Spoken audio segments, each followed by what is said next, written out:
Если у вас не работает сарафан, вот вы психолог и вас не рекомендуют, давайте разберем топ-3 причины, почему это может происходить.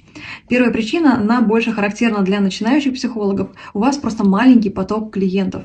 Понятно, что не каждый ваш клиент будет рассказывать, что он посещает психолога, и уж тем более не каждый будет готов делиться вашими контактами.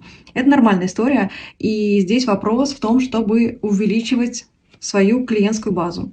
Как это делать, это уже отдельный разговор. А вторая причина – это то, что вы не тот специалист, о котором хочется рассказывать. И ваши сессии не дают такого эффекта, чтобы когда у ваших клиентов знакомые попадали в трудные ситуации, он вспоминал именно о вас и хотел вас рекомендовать.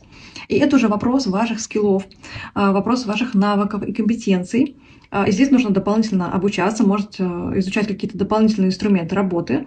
В свою очередь могу предложить вам курс «Интегральная психотерапия», который как раз решает эти задачи. Третья причина, если вы недостаточно проработаны. Чем более проработанный психолог, уж простите мне это слово, тем больше у него клиентов, потому что это все считывается вашими подписчиками, вашими клиентами. Тот ли вы человек, с которым хочется повзаимодействовать.